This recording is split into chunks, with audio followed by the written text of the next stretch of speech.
नमस्कार, news night में आप सभी का स्वागत है। मैं हूं आपके साथ आरेंद्र। संसद का आज से विशेष सत्र की शुरुआत हो गई और पुरानी संसद भवन में आज संसद के 75 साल की यात्रा पर चर्चा हुई। पीएम मोदी समेत तमाम नेताओं ने क्या कही बड़ी बातें, इस विषय पे करेंगे विस्तार से चर्चा। इसके अलावा भी होगी बात भारत के सूर्य मिशन की। दिखाएंगे खबर केरल से, जहां फिलहाल निपाह का नया मामला सामने नहीं आया है। गणेश उत्सव और खेल की खबरों के अलावा भी होंगी देश दुनिया की हर जरूरी और महत्वपूर्ण खबर। शुरुआत हेडलाइंस के साथ। केंद्रीय कक्ष में फोटो ऑप के बाद गणेश चतुर्थी के पावन अवसर पर नई संसद में करेंगे सांसद कल प्रवेश। प्रधानमंत्री ने जताया विश्वास, नव प्रस्थान करेगा सभी सपने पूरे। विकास यात्रा में नहीं आएगा कोई विघ्न।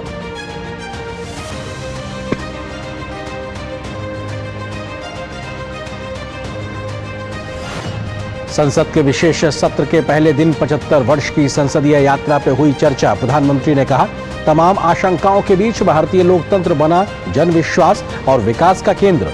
पंडित जवाहरलाल नेहरू सहित पूर्ववर्ती प्रधानमंत्रियों के योगदान को बताया अभूतपूर्व।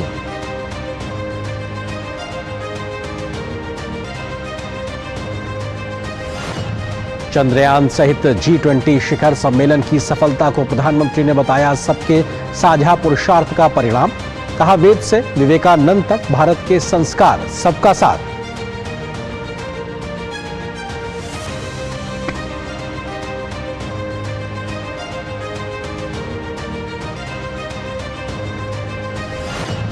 प्रधानमंत्री की अध्यक्षता में हुई कैबिनेट की बैठक। संसद भवन के एनेक्सी में राजनाथ सिंह, अमित शाह सहित केंद्रीय मंत्रिमंडल के सभी मंत्री रहे मौजूद।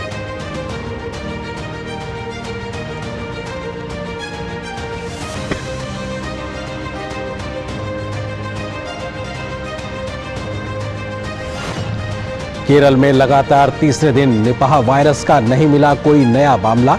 61 संदिग्ध के नमूने रहे नेगेटिव। एहतियातन 6 जिलों में जारी रहेगा अलर्ट। संक्रमण को लेकर केंद्रीय टीम जांच उसकी जारी।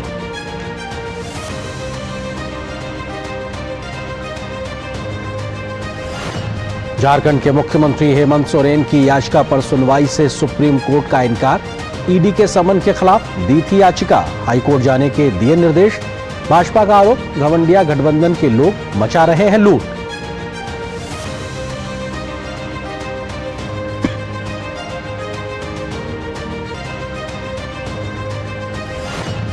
सूर्य मिशन आदित्य L1 अंतरिक्ष यान ने जुटाने शुरू किए आंकड़े। पृथ्वी से 50,000 किलोमीटर से ज्यादा की दूरी पर आयन और इलेक्ट्रॉन्स के जुटा रहा है आंकड़े।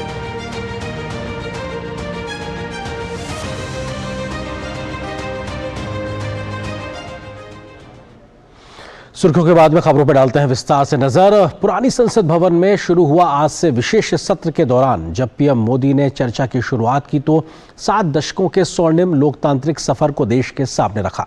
पीएम मोदी ने दलगत राजनीति से ऊपर उठते हुए पूर्व के तमाम प्रधानमंत्रियों के योगदान को याद किया तो उन बड़े मौकों का भी विस्तार से जिक्र किया जब संसद ने देश के लिए एक बड़े फैसले लिए और एक दिशा दी। पीएम मोदी ने अमृत काल में देश की बड़ी उपलब्धियों का जिक्र करते हुए कहा तो ऊर्जा के साथ नए संसद भवन में काम करने के लिए विपक्षी सांसदों से सहयोग भी मांगा। दुनिया के सबसे बड़े लोकतंत्र का मंदिर अब नया आकार ले रहा है। देश के 75 सालों के अक्षुण्ण विकास और समृद्धि का गवाह संसद भवन अपनी विरासतों से प्रेरणा देगा और नया भारत गढ़ेगा। देश के अमृतकाल में पुरानी संसद में आखिरी बार चर्चा हुई और इसकी शुरुआत की प्रधानमंत्री नरेंद्र मोदी ने। अमृतकाल की प्रथम प्रभा का प्रकाश राष्ट्र में एक नया विश्वास, नया आत्मविश्वास, नया उमंग, नए सपने, नए संकल्प और राष्ट्र का नया सामर्थ्य उसे भर रहा है। चारों तरफ आज भारतवासियों की उपलब्धि की चर्चा हो रही है और गौरव के साथ हो रही है। ये हमारे 75 साल के संसदीय इतिहास का एक सामूहिक प्रयास का परिणाम है, जिसके कारण विश्व में आज वो गूंज सुनाई दे रही है। देश की संसदीय परंपरा में योगदान करने वाले संविधान सभा से लेकर सभी प्रधानमंत्रियों को प्रधानमंत्री ने याद किया। उन्होंने दोनों सदनों के अध्यक्ष, लोकतंत्र के मंदिर में कार्य करने वाले हर एक कर्मचारी के योगदान की सराहना की। प्रधानमंत्री ने कहा कि ये भारतीय लोकतंत्र की ही खूबसूरती है कि कैसे एक गरीब चाय वाले का बेटा प्रधानमंत्री बना। मैं पहली बार जब संसद का सदस्य बना और पहली बार एक सांसद के रूप में इस भवन में मैंने प्रवेश किया तो सहज रूप से मैंने इस संसद भवन के डोर पक्ति पर अपना शीश झुका करके इस लोकतंत्र के मंदिर को श्रद्धा भाव से नमन करते हुए मैंने पैर रखा था। वो पल मेरे लिए भावनाओं से भरी हुई थी। मैं कल्पना नहीं कर सकता था, लेकिन भारत के लोकतंत्र की ताकत है, भारत के सामान्य मानवी की लोकतंत्र के प्रति श्रद्धा का प्रतिबिंब है कि रेलवे प्लेटफॉर्म पर गुजारा करने वाला एक गरीब परिवार का बच्चा पार्लियामेंट पहुंच जाता है।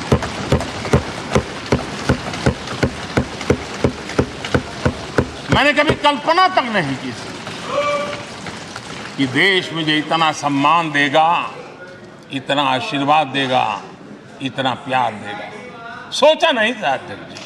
G20 के सफल आयोजन को प्रधानमंत्री ने सभी 140 करोड़ भारतीयों के पुरुषार्थ का परिणाम करार दिया।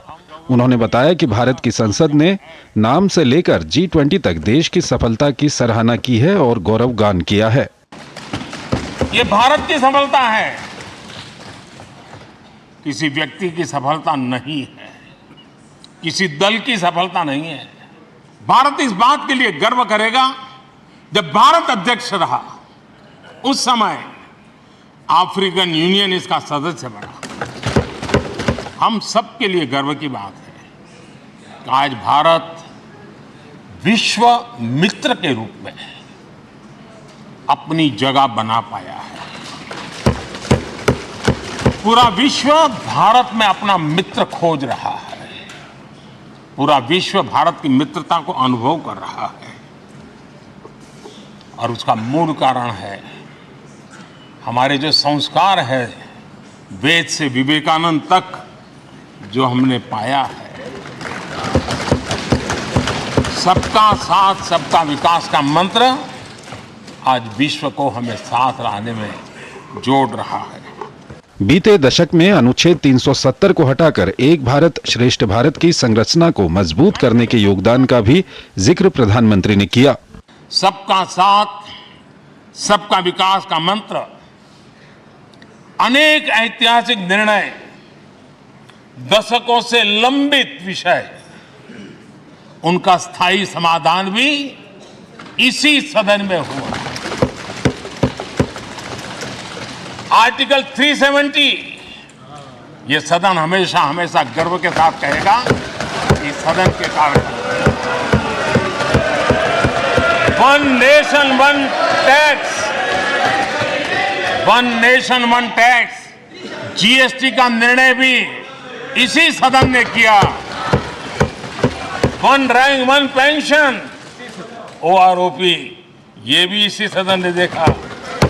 गरीबों के लिए 10% आरक्षण कोई विवाद के बिना पहली बार इस देश में करने में सफल रहे। प्रधानमंत्री ने कहा कि ये आजाद भारत की ही ताकत है कि देश ने नागरिकों और संसद ने मिलकर उन सभी आशंकाओं को ध्वस्त कर दिया जिसमें उम्मीद जताई जा रही थी कि ये देश आगे बढ़ पाएगा या नहीं। पार्लियामेंट टीम के साथ ब्यूरो रिपोर्ट, डीडी न्यूज। आज जब संसद में अपनी बात रखी तो उन्होंने दुनिया के सबसे बड़े लोकतंत्र के सबसे बड़े मंदिर यानी संसद भवन पर हर भारतीय के अभिमान की भावना को भी देश के सामने रखा। तो साथ ही उन्होंने नई ऊर्जा से नए भारत के निर्माण का संकल्प एक बार फिर से दोहराया। पंडित नेहरू जी, शास्त्री जी, वहां से लेकर के अटल जी, मनमोहन सिंह जी तक एक बहुत बड़ी श्रृंखला जिसने इस सदन का नेतृत्व किया है और सदन के माध्यम से देश को दिशा दी है। सरदार वल्लभ भाई पटेल, लोहिया जी, चंद्रशेखर जी, आडवाणी जी, न जाने अनगिनत नाम, जिन्होंने हमारे इस सदन को समृद्ध करने में, चर्चाओं को समृद्ध करने के लिए, देश के सामान्य से सामान्य व्यक्ति की आवाज को ताकत देने का काम इस सदन में किया है। इसी सदन में पंडित नेहरू का at the stroke of midnight की गूंज हम सबको प्रेरित करती रहेगी। और इसी सदन में अटल जी ने कहा था, वो शब्द आज भी गूंज रहे हैं इस सदन में, सरकारें आएगी जाएगी, पार्टियां बनेगी बिगड़ेगी, लेकिन ये देश रहना चाहिए। हमारे माननीय सांसद दोनों सदन में कोरोना काल के इस संकट की घड़ी में भी सदन में आए, अपना कर्तव्य निभाया। हमने राष्ट्र का काम रुकने नहीं दिया। लोकतंत्र का ये सदन, आतंकी हमला हुआ, पूरे विश्व में यह आतंकी हमला एक इमारत पर नहीं था, ये मदर ऑफ डेमोक्रेसी एक प्रकार से हमारी जीवात्मा पर यह हमला था। ये देश उस घटना को कभी भूल नहीं सकता है, लेकिन आतंकियों से लड़ते लड़ते सदन को बचाने के लिए और हर सदस्य को बचाने के लिए जिन्होंने अपने सीने पर गोलियां झेली, आज मैं उनको भी नमन करता हूं। अनगिनत लोग होंगे जिन्होंने हम सब अच्छे ढंग से काम कर सके, और यहां जो काम हो वो काम देश को आगे बढ़ाने के लिए अधिक से अधिक तेजी से हो, उसके लिए जो माहौल बनाना, व्यवस्था बनाना, उसके लिए जिसने योगदान दिया है, मेरी तरफ से भी और इस सदन की तरफ से भी मैं उनका विशेष रूप से नमन करता हूं। मैं उन पत्रकार मित्रों को भी याद करना चाहता हूं जिन्होंने जीवन में, कुछ लोग तो ऐसे हैं जिन्होंने पूरा जीवन अपने कार्यकाल में संसद के काम को ही उन्होंने रिपोर्ट किया है। एक प्रकार से वो जीवंत साक्षी रहे हैं। उन्होंने यहां की पल पल की जानकारी देश तक पहुंचाई, और तब तो ये सारा टेक्नोलॉजी अवेलेबल नहीं थी, तब वही लोग थे जो यहां की बात पहुंचाते थे, और उनका सामर्थ्य था वो अंदर की भी पहुंचाते थे और अंदर की भी पहुंचाते थे। बांग्लादेश की मुक्ति का आंदोलन और उसका समर्थन भी इसी सदन ने इंदिरा गांधी के नेतृत्व में किया था। यही इसी सदन ने इमरजेंसी में लोकतंत्र पर होता हुआ हमला भी देखा था, और इसी सदन ने भारत के लोगों की ताकत को एहसास कराते हुए मजबूत लोकतंत्र की वापसी भी इसी सदन ने देखी थी। वो राष्ट्रीय संकल्प भी देखा था, ये सामर्थ्य भी देखा था। हम जो वर्तमान सांसद हैं, उनके लिए तो ये विशेष सौभाग्य का अवसर है। सौभाग्य का अवसर इसलिए है कि हमें इतिहास और भविष्य दोनों की कड़ी बनने का अवसर मिला है।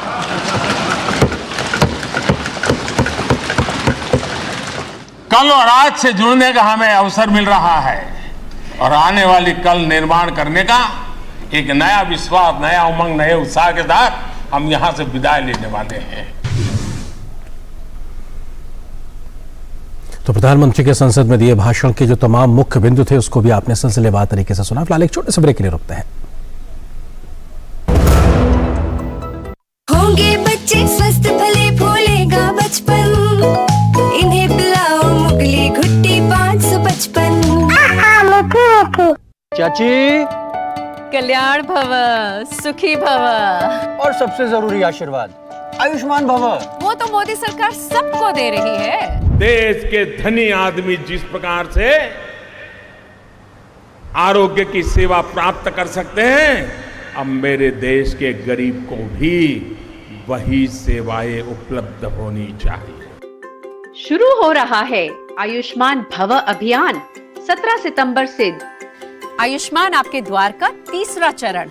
मोबाइल से ही बन जाएगा आयुष्मान कार्ड। आयुष्मान मेला आयोजन, जहां कई बीमारियों की होगी मुफ्त जांच और इलाज। अंगदान शपथ पंजीकरण, जिससे हमारे बाद भी किसी और को मिले जीवन। रक्तदान शिविर और आयुष्मान सभा का आयोजन। इन सुविधाओं का लाभ उठाने नजदीकी आयुष्मान हेल्थ और वेलनेस सेंटर पर जाएं। अब होगा जन जन आयुष्मान। दिन तिनक दिन तिनक दिन दिन तिनक दिन तुम जाना दिन। अरे गोविंदा जी, आप यहाँ? हाँ बबुआ, हम यहाँ। पर तुम क्या छुपा रहे हो वहाँ? कुछ भी तो नहीं। जब दांत खाज की खुजली पे ना हो काबू तो उसे गमछे से नहीं छुपाते बाबू। तो फिर उसे भगाए कैसे? जालिम लोशन लगाकर दांत खाज की खुजली एक्जिमा जड़ से निकाले। अभी खरीदे जालिम lotion. India is on the moon. We have our national pride placed on the moon. ये आज का भारत है, निर्भीक भारत, जुझारू भारत। प्रधानमंत्री जी का संकल्प है देश में साइंस और टेक्नोलॉजी की सदी बनाने का। चंद्रमा के दक्षिणी ध्रुव पर सबसे पहले पहुंचकर आइए वैज्ञानिक सामर्थ्य के इस शंखनाद को चंद्रयान महाक्विज में हिस्सा लेकर सेलिब्रेट करते हैं। मैं देश भर के स्टूडेंट से आग्रह करूंगा कि आप सभी बड़ी संख्या में इससे जुड़े। mygov.in पर जाएं, चंद्रयान 3 से जुड़े 10 सवालों के जवाब दें और 1 लाख तक के पुरस्कार जीते। चंद्रयान महाक्विज, खेले, जीते, गर्व करें। गोल्डी छोले मसाले, जहाँ जाए रिश्ते बनाए, जहाँ जाए रिश्ते बनाए, गोल्डी मसाले। बहुत हार्ड वर्क करते हो, मेरी तरह स्मार्ट वर्क करो। क्यों? लॉटरी लगी है? लॉटरी समझो, शेयर मार्केट की एक मस्त स्कीम में इन्वेस्ट कर रहा हूँ, गारंटीड हाई रिटर्न्स आएंगे। आपके गारंटीड हाई रिटर्न्स कोई करण अर्जुन नहीं है जो जरूर आएंगे? मतलब? बाबा, शेयर मार्केट में जोखिम होता है, कोई भी गारंटीड हाई रिटर्न्स का वादा नहीं कर सकता, ये गैर कानूनी है। अच्छा? हाँ। सोच कर समझ कर इन्वेस्ट कर। दुनिया के सबसे बड़े लोकतंत्र के सबसे बड़े मंदिर यानी संसद भवन की नई इमारत बनने के बाद से अब पुरानी बिल्डिंग इतिहास होने जा रही है। लेकिन इस पुरानी बिल्डिंग में देश के 7.5 दशक के जीवंत लोकतंत्र का एक पूरा भरा पूरा इतिहास रहा है। क्या खास है इस लोकतंत्र के इतिहास में, देखिए इस रिपोर्ट में। 1921 में संसद भवन का निर्माण कार्य शुरू हुआ। 18 जनवरी 1927 में ब्रिटिश वास्तुकार की बनाई इस इमारत में इंपीरियल विधान परिषद की पहली सभा हुई। 20 साल अंग्रेजी हुकूमत के अधीन रहने के बाद यहां आजाद भारत के सफर की शुरुआत हुई। 15 अगस्त 1947 को पंडित जवाहरलाल नेहरू ने नियति से वादा या ट्विस्ट विद द डेस्टिनी नामक ऐतिहासिक भाषण दिया। 26 जनवरी 1950 तक यहां बैठकें हुई देश को लोकतांत्रिक दर्जा दिलाने वाली संविधान सभा की। बीते 73 साल में यह इमारत लोकतंत्र का पताका फहरा रही है। बहुत बड़े बड़े विद्वान लोगों ने बहुत आशंकाएं व्यक्त की थी, पता नहीं देश का क्या होगा, चल पाएगा कि नहीं चल पाएगा, एक रहेगा कि बिखर जाएगा, लोकतंत्र बना रहेगा नहीं, 50। लेकिन इस देश की संसद की ताकत है कि पूरे विश्व को गलत सिद्ध कर दिया और ये राष्ट्र पूरे सामर्थ्य के साथ आगे बढ़ता रहा। और इस विश्वास से कि हम भले आशंकाएं होंगी, घने काले बादल होंगे, लेकिन सफलता प्राप्त करते रहेंगे। और ये हम सब लोगों ने, हमारी पुरानी पीढ़ियों ने मिलकर के इस काम को करके दिखाया है। इसका गौरवगान करने का ये अवसर है। शुरुआत में संसद भवन को काउंसिल हाउस के नाम से जाना जाता था। 6 एकड़ में बनी इस इमारत को बनने में 6 साल का समय लगा था। लोकसभा और राज्यसभा में 550 और 250 सदस्यों के बैठने की व्यवस्था है। भारत के असली संविधान की प्रति भारतीय संसद के पुस्तकालय में विशेष हीलियम से भरी पेटी में रखी गई है। माना जाता है कि मौजूदा संसद भवन मुरैना के 64 योगिनी मंदिर के डिजाइन से कॉपी किया गया है। 64 योगिनी मंदिर का निर्माण 1323 ईस्वी में कच्छप राजा जयपाल ने कराया था। संसद भवन के मध्य में केंद्रीय चेंबर है। केंद्रीय कक्ष के 3 तरफ लोकसभा, राज्यसभा और ग्रंथालय है। भारतीय संसद ने देश के लोकतंत्र, प्रगति और सतत विकास में अभूतपूर्व योगदान दिया है। यह संसद कई गौरवशाली पलों की गवाह भी रही है। भारत के लोकतंत्र में तमाम उतार चढ़ाव हमने देखे हैं। और ये सदन लोकतंत्र की ताकत है, लोकतंत्र की ताकत की साक्षी है, जन विश्वास का एक केंद्र बिंदु रहा है। इस सदन की विशेषता देखिए, और दुनिया के लोगों का आज भी ऐतराज होता है। ये सदन है जिसमें कभी 4 सांसद वाली पार्टी सत्ता में होती थी और 100 सदस्य वाली पार्टी विपक्ष में बैठती थी। ये भी सामर्थ्य इस सदन के लोकतंत्र की ताकत का परिचय कराता है। और यही सदन है जिसमें एक वोट से अटल जी की सरकार गई थी और लोकतंत्र की गरिमा को बढ़ाया था। ये भी इसी सदन में हुआ। आज अनेक छोटी छोटी रीजनल पार्टियों का प्रतिनिधित्व हमारे देश की विविधता को, हमारे देश के एस्पिरेशंस का एक प्रकार से वो आकर्षक केंद्र बिंदु बना है। कई बिलों, बहसों, भाषणों, हंगामों और ऐसी कई खट्टी मीठी यादों से जुड़ा रहा है यहाँ का सफर। 1975 में लगे आपातकाल के काले काल का भी साक्षी बना है यह संसद भवन। 13 दिसंबर 2001 में संसद भवन पर हुए आतंकी हमले ने पूरे देश को हिला के रख दिया था। दिल्ली पुलिस के जवान समेत 9 लोग इस हमले में शहीद हुए थे। यह घटना देश के लोकतंत्र के मंदिर पर बड़ी चोट थी। लेकिन यह भारत की समृद्ध परंपरा ही रही है कि हर मुश्किल, हर चुनौती से हर बार देश मजबूत बनकर बाहर आया है। आज के आधुनिक भारत को चलाने के लिए हमें एक आधुनिक संसद भवन की जरूरत है। 971 करोड़ रुपए की लागत से बनी नई इमारत में लोकसभा में 888 सांसदों और राज्यसभा में 384 सदस्यों के बैठने की क्षमता है। इसी संसद से इतिहास लिखा है। 75 वर्षों में हमने वो काम किए हैं जिसमें पूरी दुनिया ने हमें सलाम किया है। हमने वो कानून बनाए हैं, हमने जनमानस की उन उम्मीदों को पूरा किया है इसी संसद भवन से। लेकिन अब वक्त है आगे बढ़ने का, एक नए युग में प्रवेश करने का। आज जो मौजूद दौर है, इस मौजूदा दौर में एक विशेष सत्र के माध्यम से अब हम आगे बढ़ना चाहते हैं एक नई संसद की ओर। ये नई संसद गवाह है हमारी प्रगति की, हमारी उम्मीदों की और हमारी उन जन आकांक्षाओं की जो आने वाले वक्त में हम पूरा करने जा रहे हैं।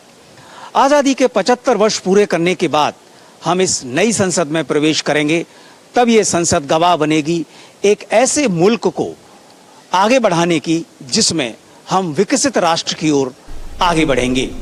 बदलते भारत की बदलती तस्वीर का गवाह बनेगी नई संसद भवन की इमारत। गणेश चतुर्थी यानी 19 सितंबर से नए संसद भवन में विशेष सत्र की कार्यवाही शुरू होगी।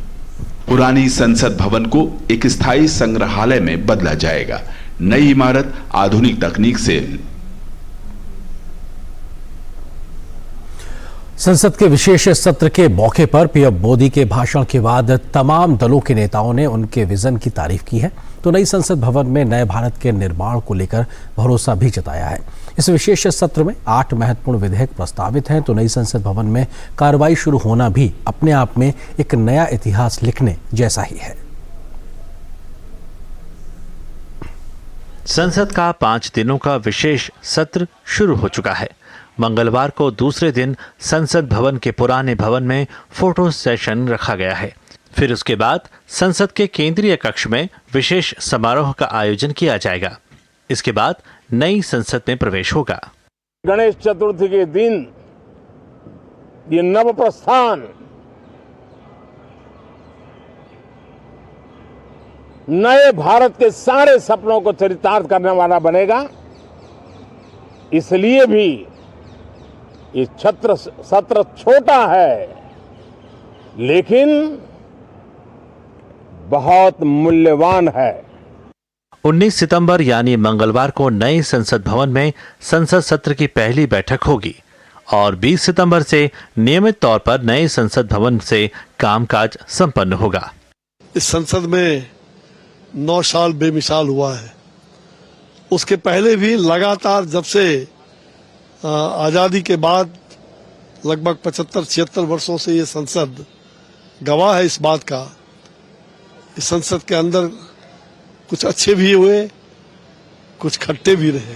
जब कल का दिन शुरू होगा तो ये आत्मनिर्भरता का दिन होगा, हमारे स्वाभिमान और स्वावलंबन का दिन होगा, हमारे गर्व और गौरव का दिन होगा, क्योंकि हमने आजाद भारत के बाद जो संसद बनाई है उसमें बैठकर आने वाली पीढ़ियां अब देश को गति देंगी। निश्चित रूप से पुरानी संसद की यादें कैसे भूल सकती हैं। जिस सीट के सामने खड़े होकर के अमित शाह जी ने गृह मंत्री के रूप में 370 हटाने का प्रस्ताव किया था और पास हुआ था, जिस सीट पर बैठकर उस समय नरेंद्र मोदी जी को कई बार बेंचें थपथपाते हुए देखा हमने। गौरतलब है कि संसद के विशेष सत्र को कुल 5 दिन के लिए बुलाया गया है। संविधान सभा से लेकर 75 वर्ष की संसदीय यात्रा अनुभव सीख पर दोनों सदनों में चर्चा के साथ ही कुल 8 अहम बिल इस सत्र के दौरान विधायी एजेंडे में रखे गए हैं। ऋषि कुमार और राजेश राज के साथ शैलेंद्र मिश्र, डीडी न्यूज, दिल्ली। और फिलहाल यहाँ पर एक छोटे से ब्रेक ले रुकते हैं। होंगे बच्चे स्वस्थ भले फूलेगा बचपन, इन्हें पिलाओ मुगली घुट्टी 555। चाची, कल्याण भव, सुखी भव और सबसे जरूरी आशीर्वाद आयुष्मान भव। वो तो मोदी सरकार सबको दे रही है। देश के धनी आदमी जिस प्रकार से आरोग्य की सेवा प्राप्त कर सकते हैं, अब मेरे देश के गरीब को भी वही सेवाएं उपलब्ध होनी चाहिए। शुरू हो रहा है आयुष्मान भव अभियान 17 सितंबर से। आयुष्मान आपके द्वार का तीसरा चरण। मोबाइल से ही बन जाएगा आयुष्मान कार्ड। आयुष्मान मेला आयोजन, जहां कई बीमारियों की होगी मुफ्त जांच और इलाज। अंगदान शपथ पंजीकरण, जिससे हमारे बाद भी किसी और को मिले जीवन। रक्तदान शिविर और आयुष्मान सभा का आयोजन। इन सुविधाओं का लाभ उठाने नजदीकी आयुष्मान हेल्थ और वेलनेस सेंटर पर जाएं। अब होगा जन जन आयुष्मान। शेयर मार्केट में इन्वेस्ट करें, गारंटीड रिटर्न से लाखों कमाएं। ये लिमिटेड ऑफर सिर्फ आपके लिए। नागिन की आंख में कैमरा फिट होता है। तुम भी क्या बकवास में यकीन करती हो? आप भी तो वही कर रहे हो पापा। शेयर मार्केट में कोई गारंटेड रिटर्न्स का वादा नहीं कर सकता। ऐसा कोई मैसेज, मेल या एड दिखे तो समझिए गलत है। ऐसे स्कीम निवेशक के साथ धोखा है और कानूनन अपराध भी। कितनी बार तो समझाया आपको। समझकर इन्वेस्ट कर। अगर छोले बने तो गोल्डी छोले मसाले, जहाँ जाए रिश्ते बनाए, जहाँ जाए रिश्ते बनाए, गोल्डी मसाले। दिन तिनक दिन, तिनक दिन, दिन तिनक दिन, तुम जाना दिन। अरे गोविंदा जी, आप यहाँ? हाँ बबुआ, हम यहाँ।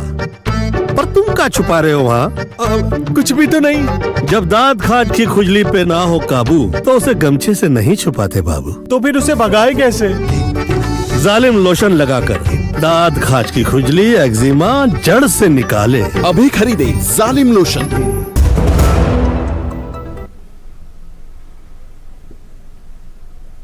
और ब्रेक के बाद आप सभी का एक बार फिर से स्वागत है। और ब्रेक से जाने से पहले हम लगातार इस खबर को दिखा रहे थे कैसे संसद के विशेष सत्र की शुरुआत हुई है, क्या कुछ महत्वपूर्ण चर्चा रही है, उसी पे हम करेंगे अब चर्चा, जिसके जुड़ा हुआ विशेष भी है संसद का विशेष सत्र, क्योंकि अपने आप में बेहद महत्वपूर्ण और ख़ास बात, क्योंकि 75 वर्षों के संसद के इस सफ़र पर बात हुई है लगातार। दो खास मेहमान इस वक्त मेरे साथ मौजूद है, उनका परिचय आपसे कराते हैं। वरिष्ठ पत्रकार आर राजागोपालन जी मेरे साथ जुड़ चुके हैं, इसके अलावा समीर चौगांवकर साहब है, वरिष्ठ पत्रकार। आप दोनों का बहुत बहुत स्वागत है। राजागोपालन जी, शुरुआत आपसे, क्योंकि ये मौका कितना महत्वपूर्ण है तब जबकि हम एक ट्रांजिशन का फेज देख रहे हैं, हमारा इतिहास भी है तो नया भविष्य भी हमको साथ में दिखाई पड़ रहा है। आज के दिन और कल के दिन के बीच का ये जो समय है, ये इतिहास की घड़ियां हैं।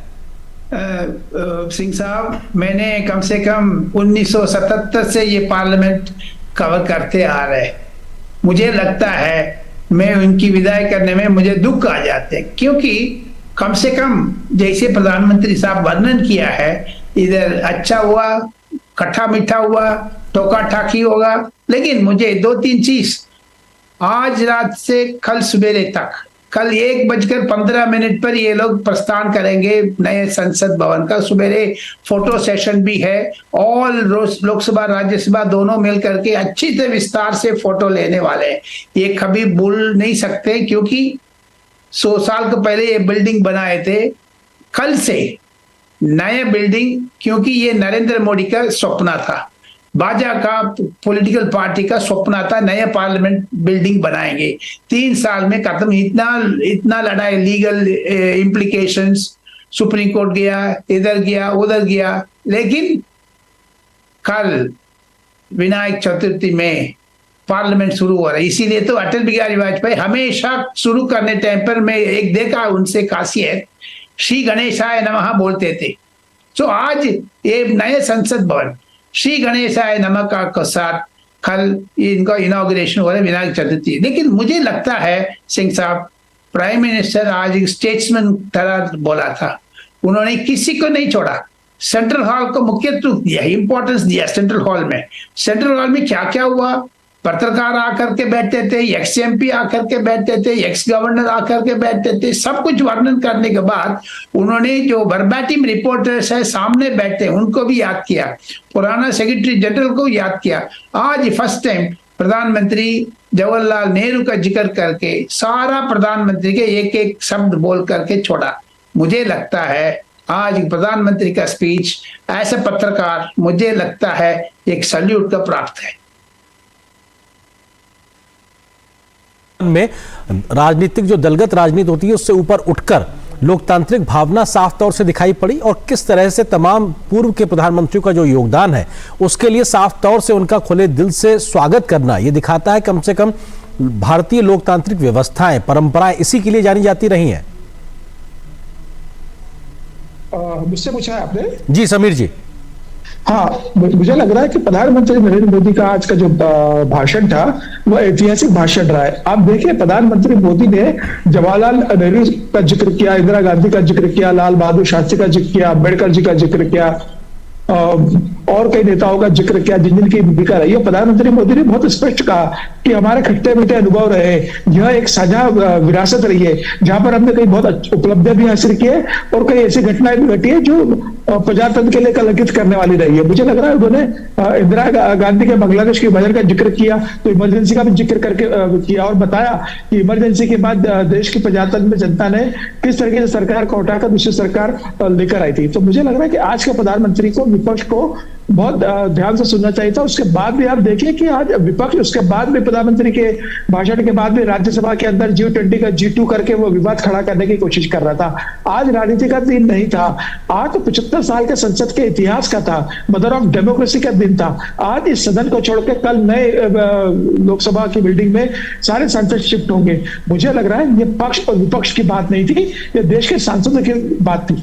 और प्रधानमंत्री मोदी ने तो कहा भी कि 7,500 सांसदों ने, जिसमें 600 महिलाएं शामिल थी, उन्होंने इस लोकतंत्र में भूमिका निभाई है। तो प्रधानमंत्री मोदी ने आज सबका जिक्र किया। मुझे ऐसा लगता है कि विपक्ष को इस सत्र में सार्थक चर्चा में हिस्सा लेना चाहिए। देखिए, राजनीति तो होती रहती है, राजनीतिक दल बने तो राजनीति करेंगे, सरकार का भी विरोध करेंगे, उनका अधिकार है। लेकिन यह संसद का विशेष सत्र जो बुलाया गया है, यह विशेष मायने से बुलाया गया है। नई बिल्डिंग में आप शिफ्ट हो रहे हो, यहाँ पर आप सकारात्मक दृष्टि से व्यवहार कीजिए, सरकार से आप चर्चा कीजिए, सरकार से आप प्रश्न पूछिए, आप सदन से भागिए मत। आप देखिए पिछले मानसून सत्र में क्या हुआ था, विपक्ष ने बायकॉट कर दिया था, सरकार चर्चा करना चाहती थी, विपक्ष वॉकआउट करके चला गया था। मुझे लग रहा है कि नए संसद में विपक्ष को देश की जनता के सामने एक नया उदाहरण पेश करना चाहिए और सार्थक चर्चा में भाग लेना चाहिए। जी, राजा गोपालन जी, आपको लगता है कि प्रधानमंत्री ने इस बात का जिक्र किया कि चाहे उनकी सरकार का समय हो या पूर्ववर्ती अन्य सरकारों का समय हो, जो बड़े जो फैसले हुए हैं वो एक लोकतंत्र की भावना को दिखाते हैं, क्योंकि पहले के मतदान की उम्र को कम करने का फैसला हो या फिर पोखरण परीक्षण जैसे फैसले हो, 370 धारा हटाने की बात हो, आपको लगता है कि ये जो तमाम पड़ावों का जिक्र भी है, ये भी हमारी लोकतांत्रिक व्यवस्थाओं की मजबूती की ओर साफ तौर से इशारा करता है? बिल्कुल, आपने ठीक कहा, आपके बिल्कुल ठीक फरमाया। क्योंकि मुझे लगता है सिंह साहब, अटल बिहारी वाजपेयी का एक वोट में हार गया था। दट्टू गिरधर गोमांगो साहब ने चीफ मिनिस्टर के बावजूद एमपी इस्तीफा नहीं दिया है, जानबूझ करके कांग्रेस ने खेल चलाया, सरकार गिर गई है। वो भी मैं प्रेस गैलरी से देखने का मौका मिला था, लेकिन 6 महीने के बाद वापस आ गया अटल बिहारी वाजपेयी ने एक वोट मुझे देते जाइए, मैं एक वोट में हार गया हूं करके उनको ट्विस्ट कर दिया।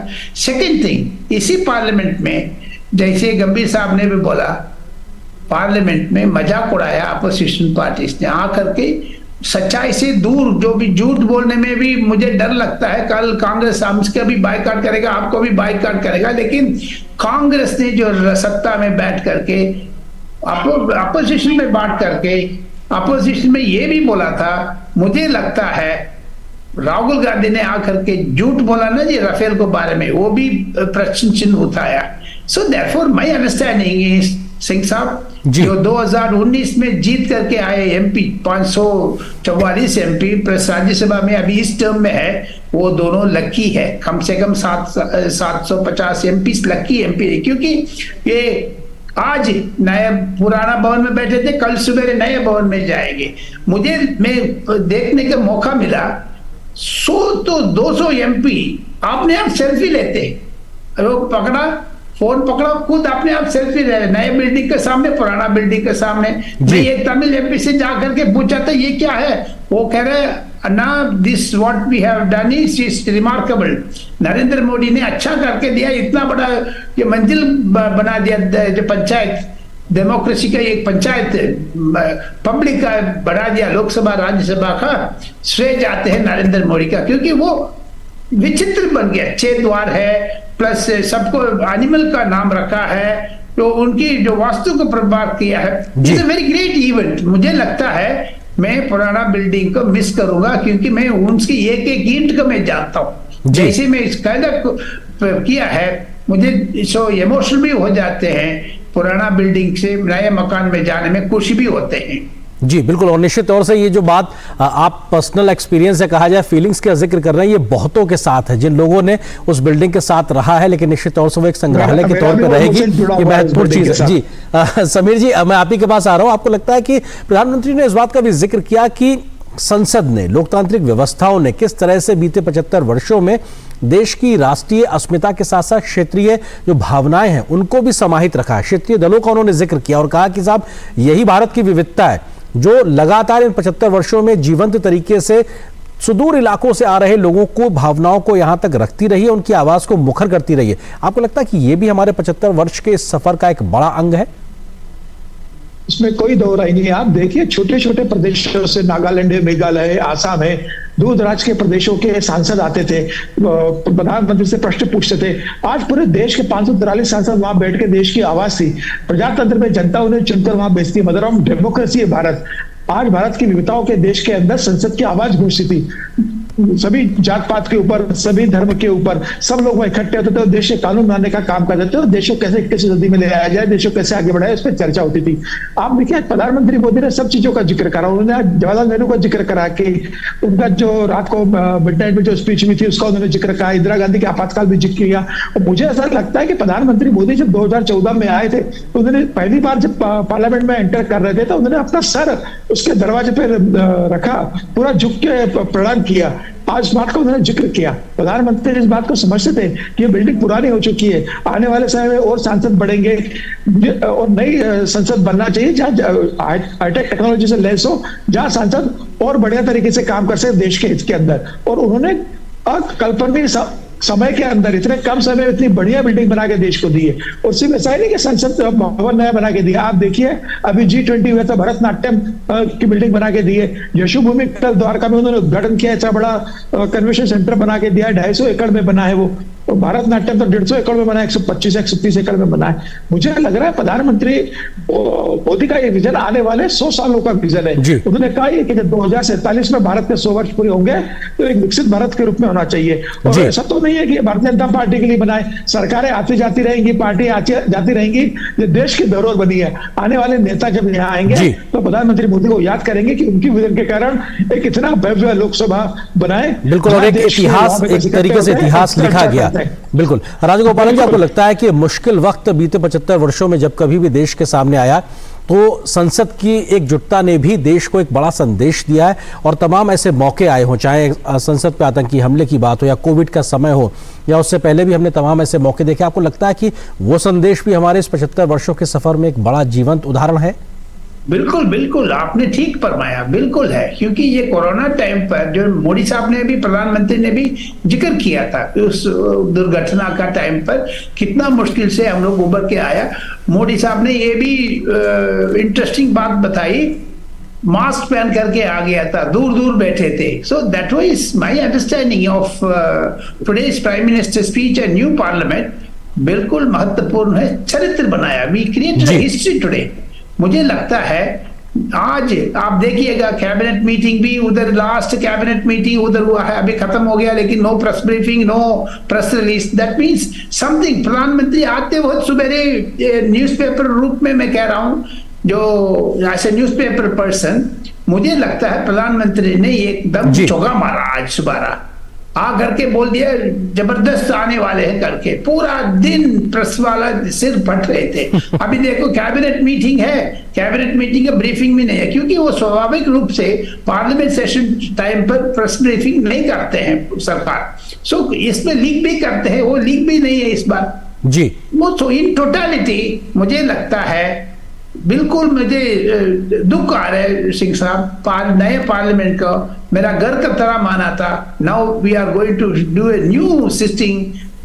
डिस्पाइट दैट ओवरऑल परफॉर्मेंस आप देखोगे, मुझे लगता है ये नया पार्लियामेंट बिल्डिंग बिल्कुल बेस्ट एक बिल्कुल। और जो आप जो बात कह रहे हैं तो नए एक तरीके से अमृत काल के इन 25 वर्षों के सफर में जब देश विकसित देश की तरफ आगे बढ़ रहा है तो ये नई संसद भवन की बिल्डिंग एक नया रोल अदा करती नजर आएगी। फिलहाल आप दोनों का बहुत बहुत शुक्रिया। फिलहाल वक्त हमारे पास इतना ही है। राजगोपालन जी आपका भी, सबीर चौगावकर साहब आपका भी बहुत बहुत शुक्रिया हमारे साथ जुड़ने के लिए। फिलहाल एक छोटे से ब्रेक के लिए रुकते हैं, बहुत जल्द हाजिर होते हैं। होंगे बच्चे स्वस्थ भले, भूलेगा बचपन, इन्हें पिलाओ मुगली घुट्टी 555। चाची, कल्याण भव, सुखी भव, और सबसे जरूरी आशीर्वाद आयुष्मान भव। वो तो मोदी सरकार सबको दे रही है। देश के धनी आदमी जिस प्रकार से आरोग्य की सेवा प्राप्त कर सकते हैं, अब मेरे देश के गरीब को भी वही सेवाएं उपलब्ध होनी चाहिए। शुरू हो रहा है आयुष्मान भव अभियान 17 सितंबर से। आयुष्मान आपके द्वार का तीसरा चरण, मोबाइल से ही बन जाएगा आयुष्मान कार्ड। आयुष्मान मेला आयोजन, जहां कई बीमारियों की होगी मुफ्त जांच और इलाज। अंगदान शपथ पंजीकरण, जिससे हमारे बाद भी किसी और को मिले जीवन। रक्तदान शिविर और आयुष्मान सभा का आयोजन। इन सुविधाओं का लाभ उठाने नजदीकी आयुष्मान हेल्थ और वेलनेस सेंटर पर जाएं। अब होगा जन जन आयुष्मान। शेयर मार्केट में इन्वेस्ट करें, गारंटीड रिटर्न से लाखों कमाएं। ये लिमिटेड ऑफर सिर्फ आपके लिए। नागिन की आंख में कैमरा फिट होता है। तुम भी क्या बकवास पे यकीन करती हो? आप भी तो वही कर रहे हो पापा।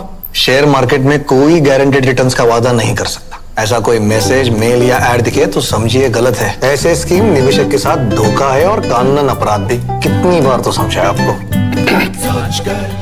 समझकर इन्वेस्ट कर। अगर छोले बने तो गोल्डी छोले मसाले, जहाँ जाए रिश्ते बनाए, जहाँ जाए रिश्ते बनाए, गोल्डी मसाले। दिन तिनक दिन तिनक दिन दिन तिनक दिन तुम जाना दिन। अरे गोविंदा जी, आप यहाँ? हाँ बबुआ, हम यहाँ। पर तुम क्या छुपा रहे हो वहाँ? कुछ भी तो नहीं। जब दांत खाज की खुजली पे ना हो काबू तो उसे गमछे से नहीं छुपाते बाबू। तो फिर उसे भगाए कैसे?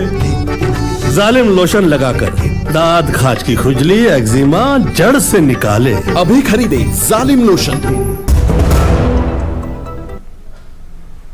ब्रेक के बाद रुक करते कुछ और महत्वपूर्ण खबरों की ओर। संसद के विशेष सत्र के बीच आज शाम को केंद्रीय कैबिनेट की बैठक हुई।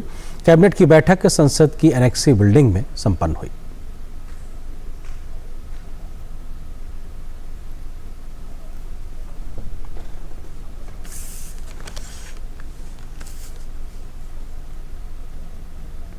बात केरल से जुड़ी खबर की। केरल में निपाह वायरस से बचाव के लिए एहतियाती कदम उठाए जा रहे हैं।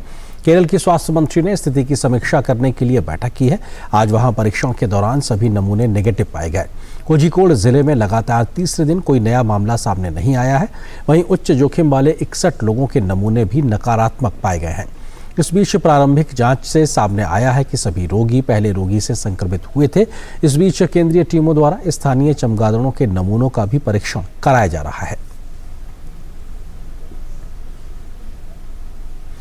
झारखंड के मुख्यमंत्री हेमंत सोरेन की याचिका सुनने से सुप्रीम कोर्ट ने मना कर दिया है। हेमंत सोरेन मनी लॉन्ड्रिंग के केस में ईडी के समन के खिलाफ सुप्रीम कोर्ट पहुंचे थे। सुप्रीम कोर्ट ने उनसे पहले झारखंड हाईकोर्ट जाने को कहा है। हेमंत सोरेन को ईडी ने जमीन घोटाले में पूछताछ के लिए अपने रांची दफ्तर में बुलाया था, लेकिन वह अभी तक वहां नहीं गए हैं।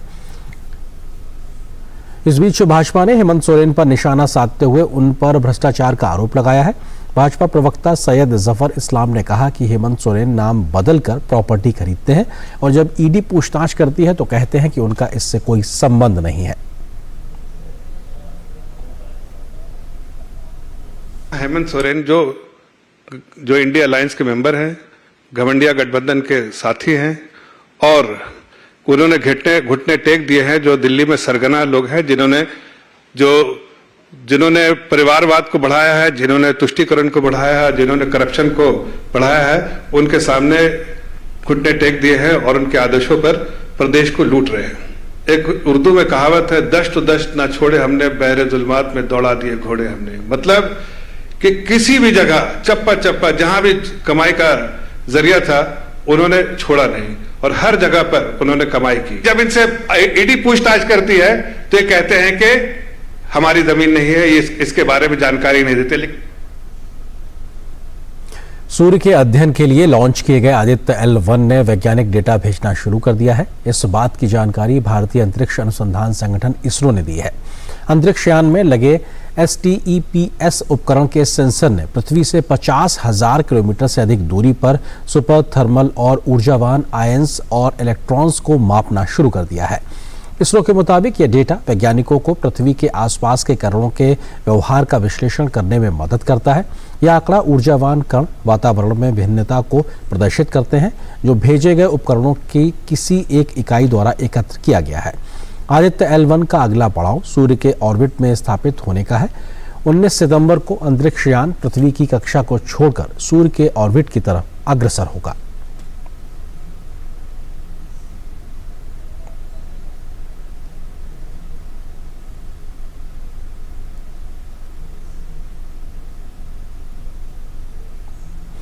और अगली खबर जम्मू कश्मीर से। अनंतनाग के कोकेरनाग के गडोले वन क्षेत्र के बीहड़ इलाकों में तलाशी अभियान जारी है, जहां सुरक्षा बलों ने तलाशी अभियान तेज कर दिया है। बुधवार को शुरू हुई मुठभेड़ में शुरुआती गोलीबारी में सेना के 2 और जम्मू कश्मीर पुलिस के 1 अधिकारी सहित कुल 3 बहादुर अधिकारी शहीद हो गए थे। मुठभेड़ 6ठे दिन में प्रवेश कर गई आज, जिसमें पैरा कमांडो सहित हजारों सैनिक आतंकवादियों के साथ अंतहीन गोलीबारी में उलझे हुए हैं। उच्च स्तरीय ड्रोन और हेलीकॉप्टरों सहित नवीनतम निगरानी तकनीक को सेवाओं में लगाया जा रहा है। इलाके को खाली कराने के लिए सेना के कुत्तों और विस्फोटकों का पता लगाने वाले उपकरणों का भी इस्तेमाल किया जा रहा है। माना जा रहा है कि सुरक्षा बल आतंकियों के ठिकानों के करीब पहुंच गए हैं और उन्हें खदेड़ने के लिए बमों और गोलों का इस्तेमाल किया जा रहा है।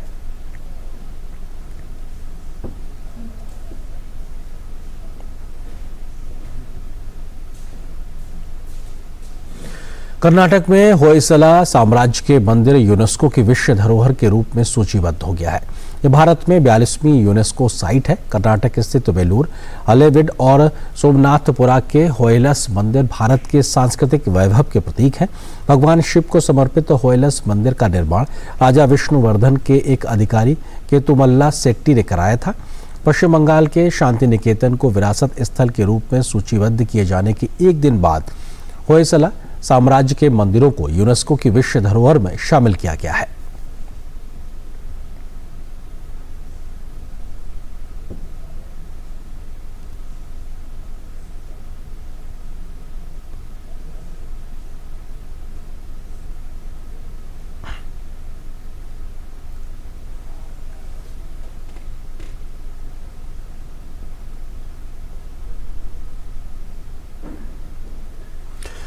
और बात गणेश चतुर्थी की। मंगलवार को मनाए जाने वाले गणेश चतुर्थी के पर्व की अंतिम तैयारियां पूरी हो चुकी हैं। देश के कई हिस्सों में पंडाल सज चुके हैं और लोग बप्पा को घर लाने की तैयारी में हैं। महाराष्ट्र में विशेष तौर पर उत्सव का उल्लास देखने को मिल रहा है।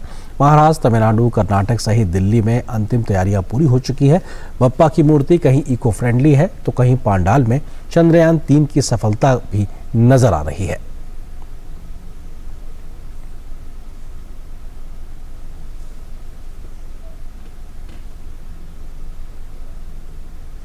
इसी खबर के साथ फिलहाल न्यूज नाइट के आज के सफर में बस इतना ही, लेकिन डीडी न्यूज पर खबरों का सफर लगातार जारी है। नमस्कार।